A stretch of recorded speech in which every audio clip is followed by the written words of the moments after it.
안녕하세요. 이렇게 이거 화면으로 만나뵙게 됐어요.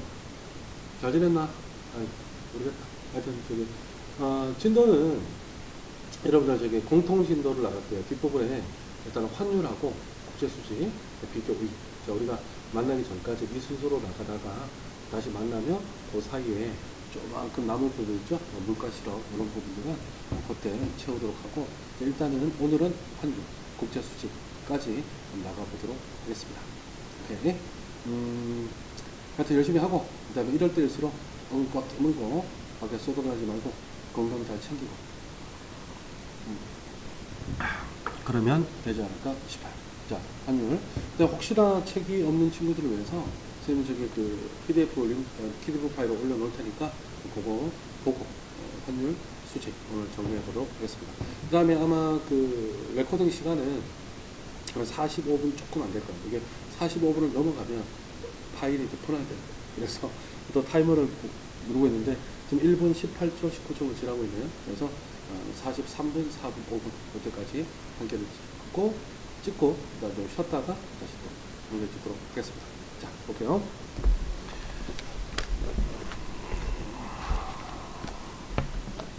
자, 230쪽 펴볼게요. 203쪽에 환율부터 들어가도록 하겠습니다. 자, 230쪽에 환율을 들어가도록 할게요.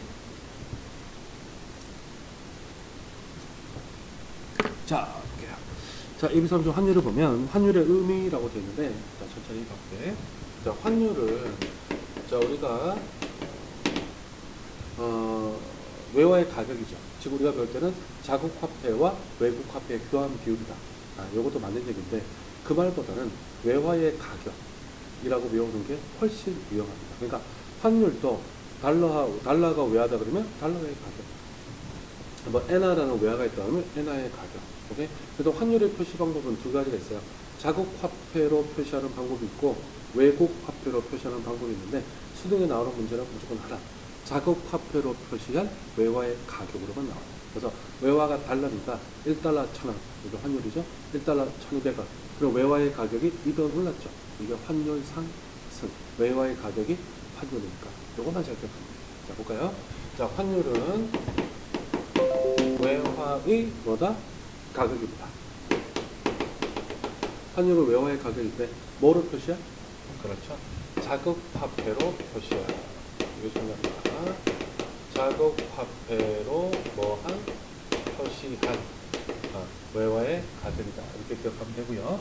따라서 우리가 가장 익숙한 환율이 원 달러 환율이죠. 그래서 원이 분자고 달러가 분모예요. 그래서 여기 분자에 있는 게 자들어 분자에 있는 게 바로 자국 화폐예요. 그래서 환율은 뭐로 표시한 자국 화폐로 표시한 외화의 가격이다. 이렇게 생각하면 되고, 원 달러 할 때는 원이 자국이고 엔 달러 할 때는 엔이 자국이에요. 그래서 자국만 잘 찾아서 자국 입장에서 읽어버리면 끝. 자, 예를 들어서 원 달러 환율이 예를 들어 1달러 1,000원 했다라고 하면 이렇게 환율은 이렇게 자국 화폐로 표시한 외화의 가격. 됐죠? 근데 이 환율이 1달러 1,000원 하다가 1,200원 됐다라고 하면 외화의 가격이 뭐 하는 거니? 상승한 거죠. 이게 환율 상승. 자, 그러면 환율이 상승하면 자국 돈의 가치는 옛날에 원 1,000원 주면 1달러 주지만 지금 1,200원 줘야 1달러 주니까 자국 통화의 가치가 떨어진 거죠. 그래서 평가절 하. 이렇게. 그래서 환율이 상승했다는 얘기는 외화의 가격이 올랐다. 즉 자국 통화의 가치는 떨어졌다. 그 말이고. 자, 반대로 환율이 이렇게 1달러 1,000원 하다가 800원 됐다고 합시다. 항상 자국 화폐 중심으로. 자, 그러면 자국 화폐의 외화의 가격이 떨어졌으니까 이런 환율이 하락했다. 자, 환율이 하락했다. 즉 자국 통화의 가치는 옛날에 1,000원 주면 1달러 주지만 지금 800원 주고 1달러 주니까 원의 가치가 올랐죠. 그래서 평가 절 사. 됐죠? 그래서 원 달러 환율, 원이 분자야. 항상 환율은 분자국, 다시 자국 화폐로 표시한 외화의 가격이고 자국을 잘 찾아서 판단하는 끝. 됐나요? 오케이. 자, 그럼 계속하자. 자, 환율을 결정하는 것이, 환율의 결정이 여러분들 그 231페이지에 보면 고정 환율 제도하고 변동 환율 제도가 있는데, 뭐라고 말해도 돼요. 고정 환율 제도는 정부가 환율을 결정 고시하는 거예요. 중국 같은 거. 오케이? 그래서 고정 환율 제도는 시험에 안 나오죠. 무슨 의미만 알는데, 그러니까 환율을 국가가 결정 고시하기 때문에 환율의 변동폭은 작아요. 그래서 외화의 안정적인 예측이 가능하고 외화의 안정적인 관리가 용이한 측면이 있지만 환율의 자동 조절 기능이 없기 때문에 자동적으로 환율이 조절되지는 않아요. 오케이? 그 다음에 외국과의 무역 마찰도 생길 수 있고 중국처럼. 근데 뭐 자동적인 외화의 조절 기능은 뒤에서 배우고요.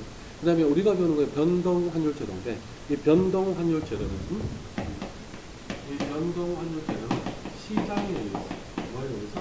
시장에 의해서 환율이 자동적으로 조절되는 게 바로 변동 환율 제도가 되겠습니다. 그러니까 우리가 배우는 거죠. 즉 시장이라는 것은 외화의 수요와 공급에 의해서 환율이 자동적으로 조절되는 거죠. 오케이? 외화가 거래되는 외환 시장에서 외화의 수요와 공급에 의해서 외화의 가격이 결정된다. 우리가 배우는 게 변동 환율 제도가 되겠고 이 변동 환율 제도는 환율이 많이 다릅니다. 오케이? 그래서 예측이나 장기적인 계획 수요가 좀 어려운 측면이 있지만 환율의 자동 조절 기능으로 안정적으로 환율이 조절된다는 장점도 있죠. 그래서 그 교재 보면 환율의 자동적인 균형을 유지해서 국제 수지 불균형이 자동적으로 조절된다는 것은 뒤에 비용을 알게 돼요.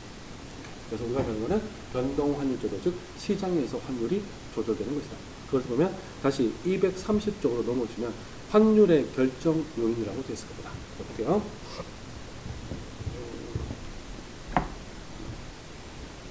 그러면 자, 외화의 수요와 공급에서 환율이 결정되는 변동 환율 제도를 배워보도록 할게요. 자, 간단합니다. 자, 이게 외화가 거래되는 외환 시장이 있고요. 외화에 대한 수요와 외화에 대한 공급에서 결정된 외화의 가격, 이 외화의 가격을 우리가 환율이라 하고, 여기 만약에 달러가 거래된 시장이면 원달러 시장이라면 이게 1,000원 이렇게 되죠. 쉽게 말하면 이게 원달러 시장이면 지금 이게 원달러 환율이 1달러 1,000원이라는 뜻이야. 오케이.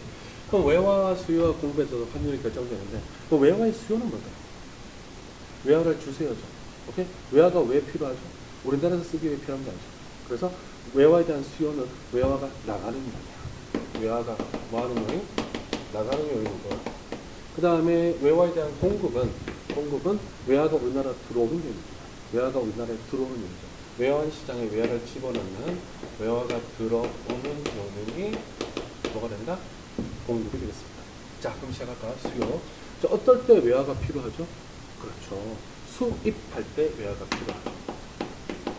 반대로 우리가 수출을 하게 되면 재화는 들어오지만 외화를 줘야 되죠. 잡아. 자, 외환 시장이 이렇게 생각을 해봐.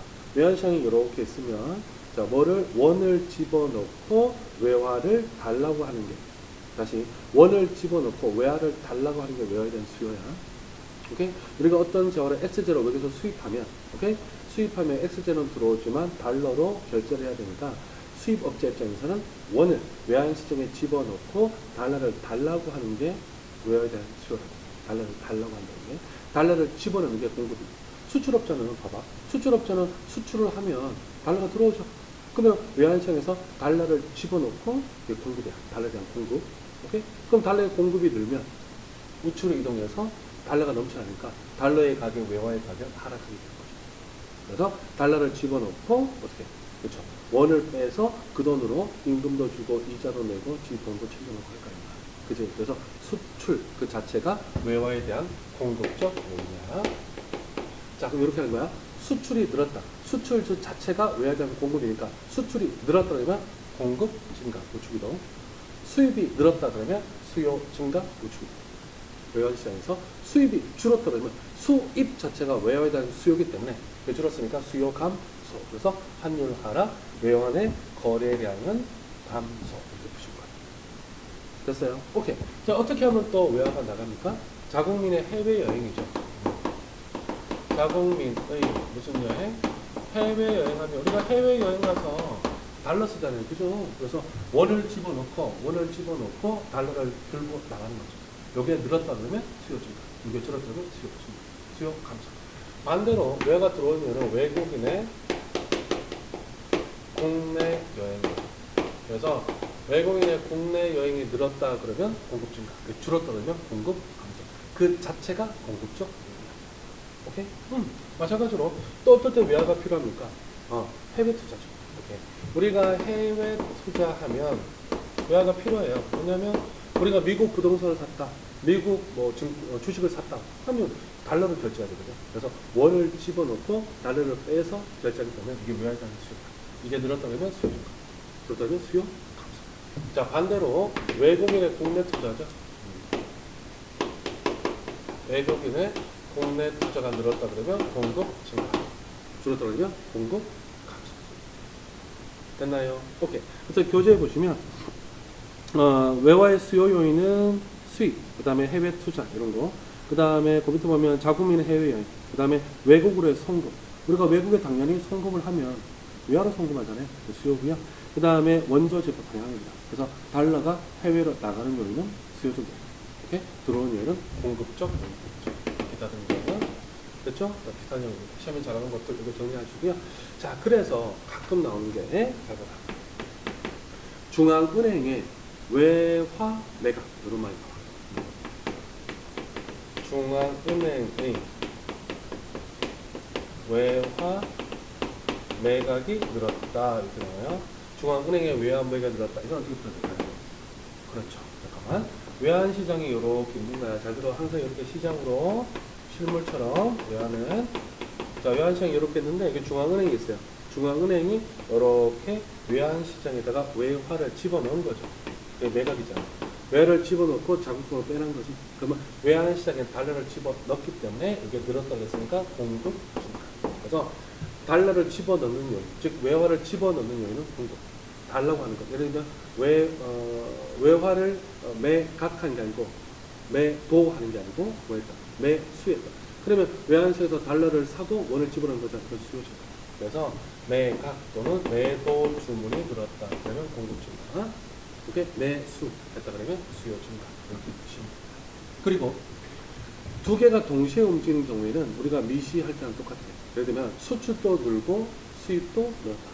수출이 늘었으니까 외화에 대한 공급이 늘었고요. 그 다음에 수입이 늘었으니까 외화에 대한 수요가 늘었다. 이렇게 하면 균형이 여기에서 여기로 가죠. 그래서 외환 거래량은 무조건 늘었지만, 오케이? 얘들의 변동폭을 알 수 없기 때문에 환율은 오를 수도 있고 떨어질 수도 있죠. 오케이. 그래서 두 개가 동시에 움직이는 경우에는 미시와 똑같이 문제를 풀면 된다. 변동폭을 모르기 때문에 외화의 가격이 환율은 상승했는지 하락했는지 알 수 없다. 됐어요? 오케이. 그래서 그걸 실물 시장처럼 생각하시면 환율 끝. 자국화폐로 표시한 외화의 가격. 분자국 입장에서. 됐습니까? 오케이. 자, 그 다음에 이제 231쪽을 넘겨보시면 환율 변동이 어쩌 되죠? 오케이. 자, 환율 변동이 외환시장, 국제경제, 국민경제에 미치는 영향이라고 되는데 이거 중요한 게 아주 많아요. 자, 몇 개씩 정리해 보도록 하겠습니다. 네. 첫 번째, 환율 상승을 먼저 하고요. 오른쪽에 있는 환율 상승을 하고 환율 하락은 그 반대죠. 그래서 환율 상승을 보도록 하겠습니다. 먼저 수출인데요. 아주 중요합니다. 아주 중요해요. 환율과 수출의 첫 번째, 환율이 상승하게 되면 결과적으로 수출이 증가하죠. 다시 환율 상승, 수출 증가는 정말 중요합니다. 그래서 오늘 집에 들어갈 때 누가 뒤에서 칼로 찔러도 환율 상승, 수출 증가 하고 죽어버릴 만큼 엄청 중요합니다. 그죠? 근데 여기서 더 중요한 거 뭐냐면 환율이 상승하는데 왜 수출이 증가할까? 이 구체적 의미를 더 잘 파악을 하셔야 돼요. 오케이, 시작하자. 자, 일단은 환율이 상승하면 수출이 증가하는데 그 의미를 좀 살펴보면 첫 번째, 기본 전제가 있어요. 환율 상승, 수출 증가의 기본 전제는 뭐냐면 환율 변화를 해외 표시 가격에 반영한 거예요.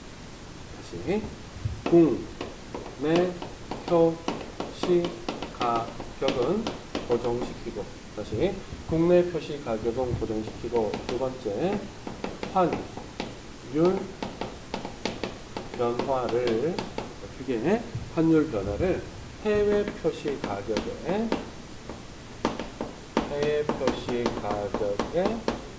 반영했다.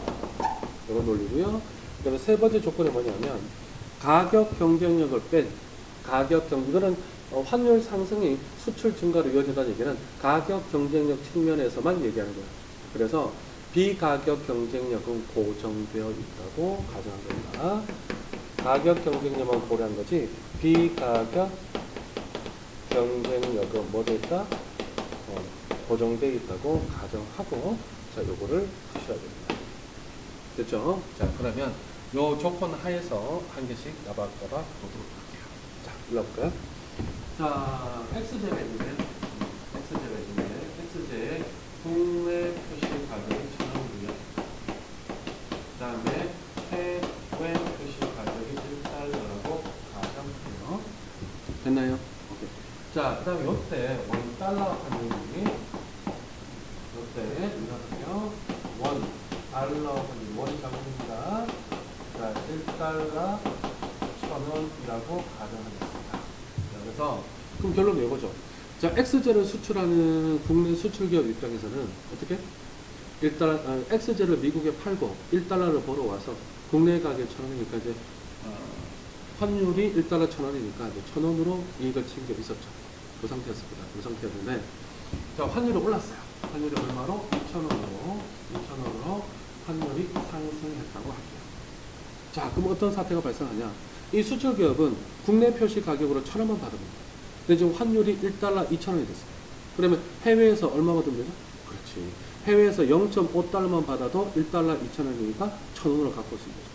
이렇듯 해외 표시 가격이 하락하게 됩니다. 해외 표시 가격이 하락하니까 가격 경쟁력 측면에서 뭐하다? 유리하기 때문에 수출이 더 잘 된다 이 논리예요. 그래서 환율 상승, 수출 증가는 결과적으로 뭐냐? 요겁니다.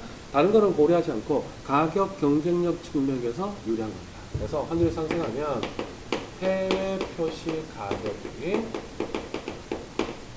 하락한다. 즉 가격 경쟁력 측면에서 가격 경쟁력이 높아진다 이 뜻이야.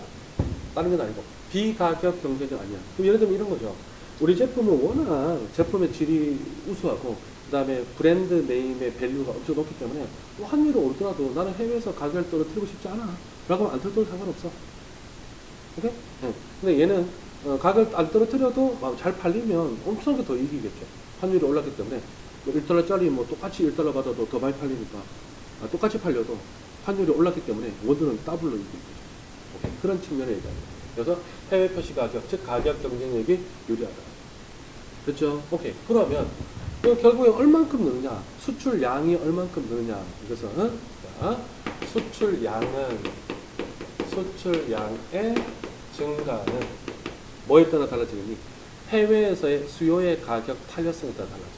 다시 해외에서의 뭐? 그렇죠. 수요의 가격 탄력성에 따라 결정됩니다. 다시 수출량의 증가는 해외에서의 수요의 가격 탄력성에 따라 결정됩니다. 자, 그럼 예를 들어서 이런 말이에요. 자, 저기서 1달러 1,000원 하던 물건이 환율이 1달러 1,000원 하다가 1달러 2,000원 됐다고 합시다. 자, 그러면 자, 이게 해외 시장이야. 이게 해외 시장. 자, 이렇게 따박따박 얘기를 해야 돼. 해외 시장에서 이게 X제의 해외 시장인데 해외 시장에서 X의 수요가 이렇게 돼 있고 원래 이 기업은 1달러를 받고 있었죠. 해외에서 1달러를 받고 있었고 그때 거래량이 Q1이라고 하자. 근데 이제 얘가 가격 경쟁 측면에서 환율이 오르니까 유리해진 거야. 그래서 1달러 받다가 지금 0.5달러를 받게 된다고 하자. 그러면 이렇게 되죠. 그래서 거래량이 Q2가 됩니다. 오케이. 그러면 이게 많이 늘지 적게 늘지는 뭐에 따라서? 그렇죠. 이게 많이 늘지 적게 늘지는 요 수요의 가격 탄력성에 따라 달라집니다. 만약에 요 수요가 비탄력적 구간이었대. 요 구간에서. 그죠? 비탄력적 구간이면 그러니까 급하죠. 조금입니다. 만약에 탄력적 구간이었으면 완만하니까 좀 많이 들고 그래서 가격을 좀만 들었어도 수요량이 많이 느니까 결국에 판매 수익도 엄청 많이 늘겠고 오케이? 판매 수익이 많이 느니까 훨씬 더 환율 상승과 더불어서 이익이 되죠. 됐나요? 오케이. 자, 마지막. 다시 정할게요. 환율이 올랐을 때 수출이 증가했다는 뜻은 뭐다? 그렇죠. 가격 경쟁 측면에서 유리해졌다는 뜻이고 그럼 얼만큼 수출 물량이 늘었나요? 라고 하는 것은 그 나라에서의 수요의 가격 탄력성에 따라 달라집니다. 됐죠? 그래서 비가격 경쟁력은 고려하지 않은 것이다. 그렇게 정리하시면 됩니다. 그런데 여담인데 최근에는 이런 가격 경쟁력보다는 뭐다? 그렇죠. 비가격 경쟁력 또는 제품의 네임밸류 등이 수출에 더 큰 영향을 미치기 때문에 환율 변화가 수출에 미치는 영향은 옛날보다 더 적어질 거예요. 옛날에는 가격 경쟁력이 중요했는데 지금은 제품의 품질, 디자인 같은 비가격 경쟁력적 요소가 수출에 더 큰 영향을 미치기 때문에 옛날보다는 환율 상승이 수출에 미치는 영향이 적어졌다. 그러면 이거로 맞는 거예요. 아시겠죠? 오케이. 자, 그럼 교재를 보시면 수출이 환율이 상승했을 때 뭐다? 수출 증가. 그렇죠? 오케이. 옛날에 비해서 환율 상승이 수출 증가에 미치는 영향이 제한적이다. 이유는 비가격 경쟁력이 더 중요해지고 또는 세계 경기 침체나 이런 것들도 영향을 미칠 수 있기 때문에. 됐나요? 보시고. 자, 두 번째 수입업자는 이거로 알려도 될 것 같아요. 환율이 오르면 수입업자는 불려요.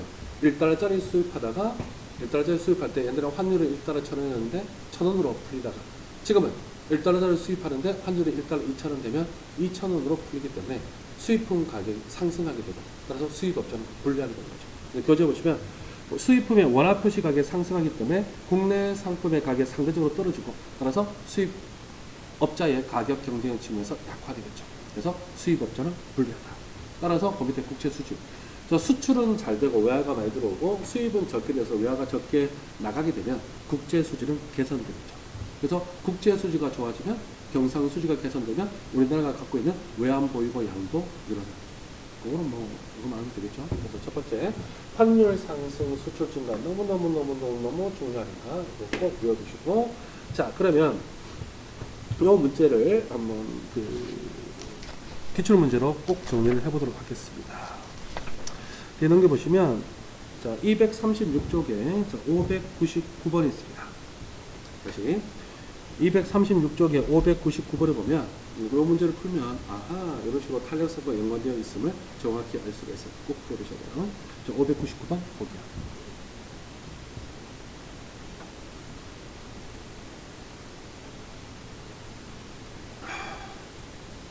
간다. 화면으로 만나니까 좀 낫나? 좀 나요? 똑같아? 똑같겠죠? 하여튼 건강 잘 챙기고 싸돌아다니면 안 된다. 알겠지? 자 볼게요. 쉽게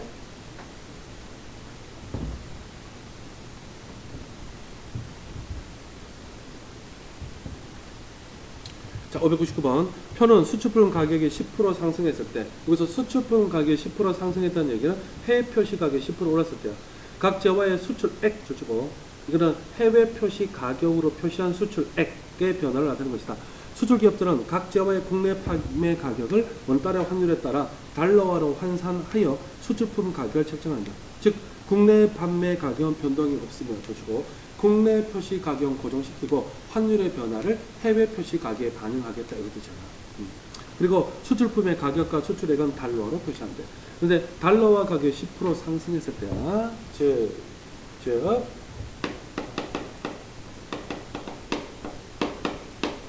달러화 가격이 10% 상승했을 때 각 재화의 달러 표시 매출액을 통해서 각 재화의 해외에서의 수요의 가격 탄력성을 확인할 수 있죠. 그래서 그 A 재화를 보면 A, B, C, D 4개 있나? A 재화를 보면 수출액 변화율이 10%야. 그래서 수출액 이거는 달러 표시 매출액이야. 달러 표시 수출액의 변화율. 그래서 달러 표시 가격이 10% 올랐을 때 아까 이렇게 수역적으로 10% 올랐을 때 딱 수출액도 10%가 늘었어요. 그럼 A 재화는 이런 모양이죠. 해외에서의 요 A제와의 수요함수가 이렇게 완전 비탄력적이기 때문에 달러 표시 가격의 10% 이렇게 10% 상승했으면 매출을 더 정확히 이렇게 10%가 되겠죠. 즉 A제와는 뭐다? 탄력성이 빵이니까 완전 비탄력적이다 이렇게 할 수 있고요. 그 다음에 B제와는 늘었습니다. 가격이 오를 때 판매 수익이 늘면 뭐죠? 비탄이죠. 그래서 얘는 탄력성이 0과 1 사이인 비탄임을 알 수 있고 10%까지 늘었 10%까지 안 늘었으니까 그냥 비탄. 10%까지 늘면 완전 비탄. 그 다음에 C제와는 변함이 없습니다. 가격이 올랐음에도 불구하고 매출액에 변화가 없기 때문에 얘는 탄력성이 1이죠. 그래서 단위 탄력적임을 알 수가 있고 그 다음에 D제와는 오히려 감소했죠. 5%. D제와는 오히려 5% 감소했기 때문에 얘는 탄력적. 탄력성이 이거보다 크기 때문에 가격을 좀만 올려도 수출액이 확 줄어가지고 오히려 수출액이 줄어간다는 뜻이야. 됐나요? 오케이. 그럼 1번 봐봐요. 원달러 환율이 상승하면 좋고 원달러 환율이 상승하면 바꿔 얘기하면 수출품의 해외 표시 가격이 하락하면 다시 원달러 환율이 상승하면 아까 배웠죠? 수출품의 해외 표시 가격이 하락하면 A제와 봐봐. A제와는 완전 비탄력적이기 때문에 가격이 여기서 떨어져도 수출량은 오케이. 수출량은 문제는 수출량이라고 그랬죠. 일반에서 수출량은 불변이죠. 가격 오르게 되니까. 따라서 증가한다. 틀렸고요. 자, 2번. 원달러 환율이 상승하면 바꾸려면 해외 표시 가격이 하락하면 B제와는 비탄이야. B제와는 비탄이야. 그래서 B제와의 수요함수는 이렇게 돼 있고 얘가 비탄력적입니다. 그런데 가격이 하락했어요. 이렇게. 배웠죠? 비탄력적인 동네에서는 가격이 떨어져도 수요량이 조금밖에 안 늘기 때문에 오케이. 비탄력적인 동네에서는 가격을 올려야 오히려 판매수익이 늘죠. 가격이 떨어지면 판매수익이 줍니다. 수출액이 감소하죠. 근데 수출액이 증가한다는 것은 틀렸죠.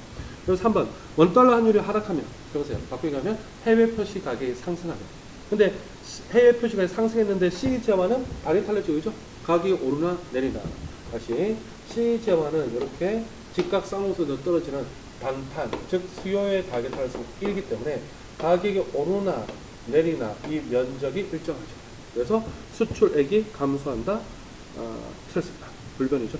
그 다음에 원달러 환율이 하락하면 즉 뭐다? 해외 표시 가격이 상승하면 D는 탄이야. 탄력적인 동네에서는 가격이 오르면 판매수익이 감소하죠. 그래서 수출액이 감소합니다. 정답 몇 번? 4번. 그래서 이렇게 푸는 거에 이제 가장 스탠다드한 문제입니다. 이거 풀면 되고요. 그러면 이제 수출과 그 다음에 탄력성과 환율의 변화를 충분히 할 수 있겠죠? 베이베 갑니다. Yes, baby. 오늘 또 나만의 외로운 베이베. 진짜 외로운 베이베. 자, 그 다음에 이제 231쪽 다시 앞으로 넘겨보시죠. 자, 네, 물가 볼게요. 물가 중요합니다. 최근에 또 태풍도 불고 그래서 물가가 많이 상승했죠. 강가 나가면 재밌는 거야. 자, 그래서 물가의 영향을 한번 보도록 합시다. 지울게요. 자, 두 번째 이제 중요한 게 환율 변화가 물가에 미치는 영향인데 이것도 아주 간단해요. 자, 환율이 뭐하면 상승하면 결과적으로 물가는 상승합니다. 오케이. 근데 환율 상승이 자, 물가 상승으로 이어지는 요인들을 몇 가지만 정리를 해볼게요. 첫 번째, 환율이 오르게 되면 아까 봤죠? 수출이 증가합니다. 수출이 증가하죠? 그러면 수출이 증가하게 되면 잘 봐. 수출이 증가하면 총 수요가 늘어요. 됐죠? 그럼 총 수요가 늘면 물가가 올라야 하느냐? 오르죠. 됐죠? 근데 중요한 거, 수출이 늘면 삼성전자가 옛날보다 수출 더 많이 늘었어. 그러니까 옛날에는 한 달 동안에 100달러를 갖고 들어왔는데 지금은 한 달 동안에 200달러를 갖고 들어와. 그러면 옛날에는 100달러를 외환시장에 집어넣고 100달러에 해당하는 원을 땡겨갔거든. 그 시장이 풀렸거든. 근데 지금은 일정 기간 동안에 200달러를 집어넣고 200달러에 해당하는 원을 땡겨가지고 그거를 시장에 풀어요. 뭐 임금으로 주고 이자로 내고. 그래서 수출이 증가하게 되면 더 많은 달러가 외환시장에 들어가고 더 많은 원이 시장으로 풀리게 됩니다. 그래서 수출이 증가하게 되면 통화량 증가요. 통화량 증가에 따른 물가 상승. 이렇게 꼭 기억하시고 자, 두 번째, 환율이 상승하게 되면 수입 물가가 오릅니다. 오케이. 자, 무슨 물가? 1달러 1,000원 하다가 1달러 2,000원 하게 되면 수입 물가가 오릅니다. 그래서 수입 물가 상승이 환율 물가 상승을 부추길 수도 있어요. 자, 세 번째, 환율이 상승이 되면 해외 원자재 가격이 올라요. 그러니까 옛날에 원자재를 10달러 수입할 때 10,000원이었는데 1달러처럼 하면 지금 10달러 수입할 때 20,000원. 그래서 수입 원자재 가격이 올라서 생산비가 상승합니다. 자, 생산비가 상승하면 총 공급이 감소할 수 있고 이것이 물가를 올릴 수 있다. 근데 여기서 이 세 가지를 다 기억을 해야 돼. 어떤 맥락으로 물어보지에 따라서 잘 기억해야 되는데 기본적으로 1번이 제일 중요하겠죠. 그래서 환율 상승, 수출 증가, 총수요 증가, 통화 증가. 그다음에 수입 물가 상승이 물가 상승을 부추길 수 있다. 생산비 상승으로 이어져 물가 상승이 나타날 수 있다. 그래서 여하튼 환율 상승, 물가, 국내 물가 상승. 됐나? 오케이. 자, 그 다음에 그 밑에 서비스 분야는 뭐 간단하죠. 환율이 오르게 되면 유학 같은 친구들 좋답니다.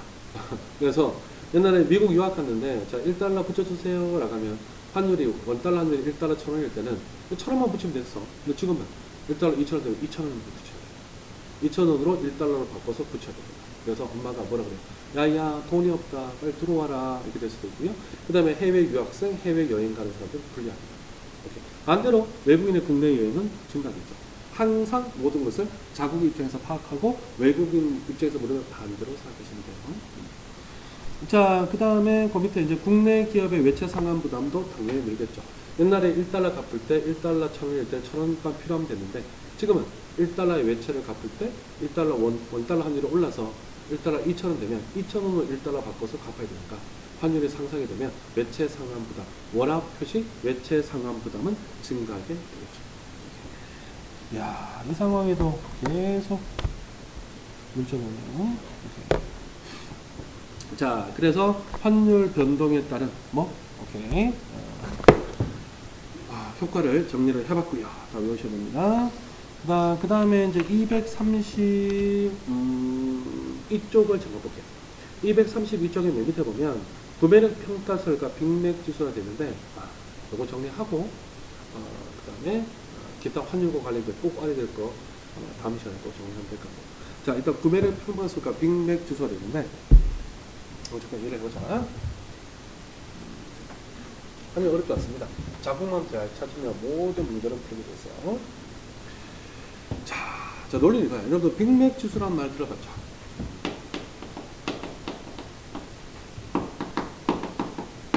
자, 간단합니다. 빅맥으로 표시한 적정 환율. 빅맥이라는 햄버거로 표시한 적정 환율이에요. 다시 말하면 이게 일몰일가의 법칙을 전 세계에 적용시킨다. 더 간단히 얘기할까? 모든 나라에서의 빅맥의 가격은 동일합니다. 그러니까 동일한 재화는 어떤 곳에든지 가격은 하나여야 된다. 다시 일몰일가. 하나의 물건에는 하나의 가격만 있어야 된다. 그러니까 전 세계 어디서든지 빅맥의 가격을 동일하게 만들어주는 적정 환율이 빅맥 지수야. 예를 들어서 미국의 빅맥은 4달러. 몇 달러? 4달러. 한국의 빅맥은 4,000원. 얼마? 4,000원. 그러면 미국의 빅맥과 한국의 빅맥의 가격을 동일하게 만들어주는 적정 환율이 뭘까요? 1달러? 1,000원이죠. 그렇죠? 그러면 4달러를 들고 한국에 와. 오케이? 다시 4달러를 들고 한국에 와.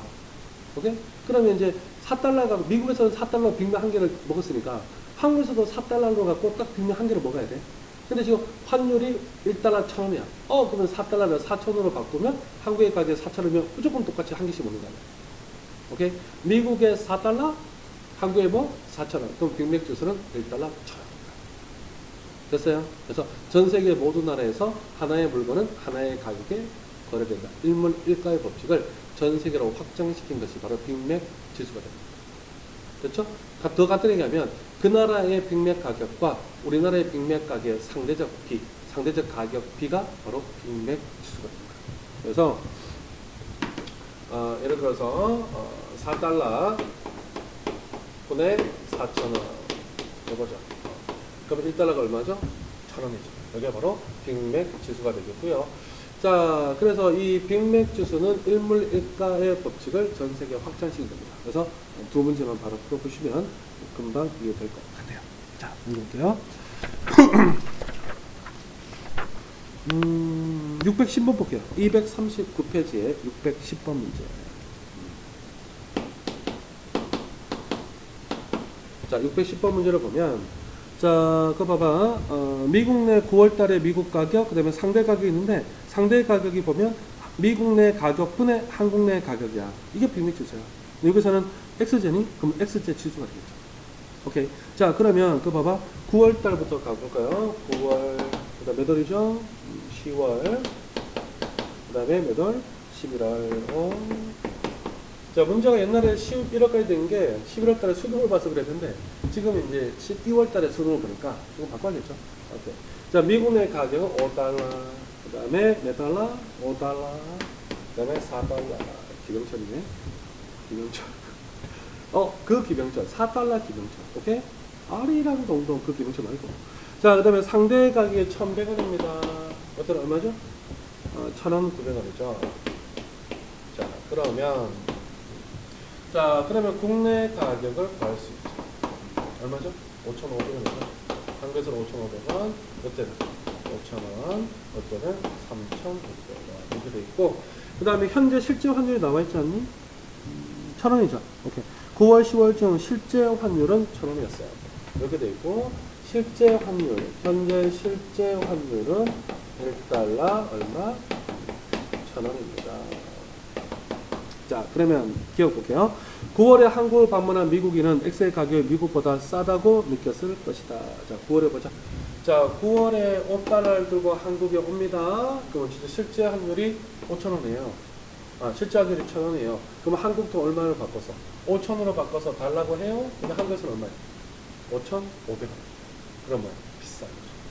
그래서 비싸다고 느껴야 되죠? 그렇습니다. 그 다음에 10월에는 9월에 비해서 X제 국내 가격이 하락했다. 10월에는 9월에 비해서 5,000에서 5,500에서 5,000에서 하락했죠? 맞고요. 11월에 미국을 방문한 한국인, 11월에 미국을 방문한 한국인이야. 한국에서는 얼마야? 3,600원. 그래서 실제 환율이 1달러 1,000원이니까 몇 달러로 바꿔? 3.6달러로 바꿔 미국 가서 빅맥 주세요 라고 했더니만 얼마래요? 4달러라고 해요. 오케이. 그럼 못 사죠. 그래서 미국 빅맥이 미국 X제가 더 비싸다고 살 수 있겠죠. 따라서 싸다고 느꼈다? 그렇습니다. 그 다음에 11월에 X제 상대 가격이 환율에 반영될 경우 달러 대비 원화 가치는 상승한다. 11월 X제 상대 가격이 얼마죠? 11월에 900원이죠. 잘 들어. 실제 환율은 1,000원이야. 근데 상대 가격이 9원이야. 이게 바로 빅맥 지수, X 지수 아니야. 그러면 요 상대 가격을 환율에 반영한다는 얘기는 1,000원을 얼마로 만들겠다? 900원으로 만들겠다는 뜻이죠. 그러면 쉽게 말하면 환율을 하락시킨다는 뜻이야. 근데 이게 잘 들어. 이게 빅맥 지수의 비판이야. 그래서 빅맥 지수는 강대국이 약소국의 화폐 평가 절상을 요구하는 암목으로 많이 작용해. 그러니까 이게 일반적이라고. 다시. 실제 환율은 1,000원인데 빅맥 지수가 900원이니까 야, 너 빅맥 지수로 환율 맞춰 라고 하면 1,000원을 900원으로 만들어야 되고, 즉 환율 하락 압력으로 작용한다. 환율을 하락시키는 압력으로 작용하는 거고, 실제로 환율이 하락하게 되면 자국 통화의 가치는 평가 절상이 되는 거예요. 그래서 원의 평가 절상을 요구하는 수단으로 주로 악용되는 게 빅맥 지수고, 실제로 이런 느낌입니다. 실제 환율은 1,000원, 빅맥 지수는 900원, 900원으로 만들어. 그럼 환율이 하락하게 되면 우리나라 입장에서는 수출품의 가격 경쟁력이 떨어지죠. 오케이. 그래서 자국 통화에, 그 나라 통화의 평가 절상을 요구하는 압력으로 주로 사용되는 것이 빅맥 지수. 그래서 원화 가치는 상승할 것이다. 맞죠? 정답은 4번이고요. 그 다음에 한 문제만 더 풀어볼까요? 시간이 될 것 같아요. 자, 604번. 앞에 604번 문제. 오케이? 604번.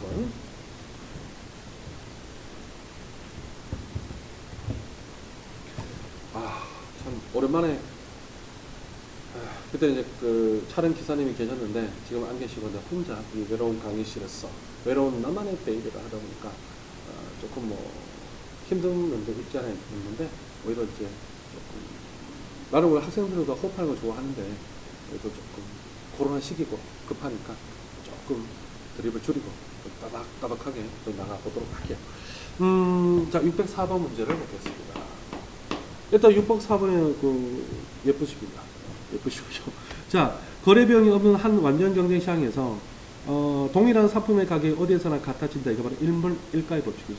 일문일가의 법칙을 적용했을 때 만약 한국과 미국 두 나라만 존재하고 원달러 환율이 뭐 어쩌고저쩌고 돼 있는데 일단 일문일가를 잠깐만 정리해 볼게요. 하나의 물건에는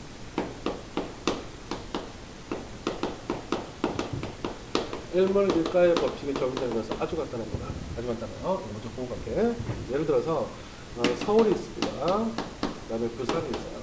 그 다음에 동일한 X제가 있는데 서울에서 X제의 가격은 200원이고 그 다음에 부산의 X제의 가격이 1000원이에요. 오케이? 어디가 비싸? 서울이 비싸. 오케이? 어디가 싸? 부산이 싸. 서울이 비싸. 그래서 어디가 싸고 어디가 비싼 거만 알면 돼. 그래서 부산이 싸요. 그러면 일단 일문일가 법칙이 어떻게 적용되는가 하면 이거 대가리에 총 맞지 않은 이상 싼 동네 물건이 비싼 동네 가겠지. 그래서 싼 동네 물건이 이렇게 비싼 동네로 가요. 따라서 그 비싼 동네에서는 X제, X제라 그러면 X제가 이렇게 움직이는가. 그럼 X제에 대한 뭐가?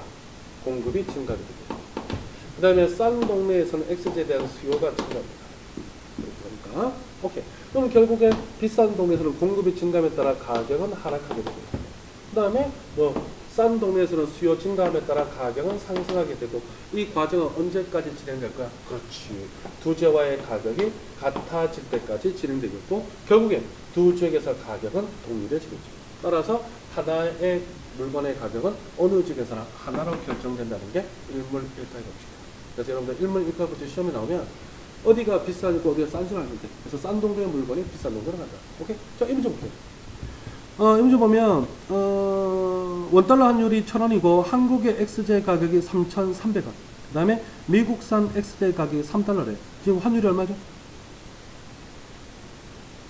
다시. 한국의 XJ 가격이 3,300원이고 미국산 XJ 가격이 3달러래요. 환율이 1000원이야.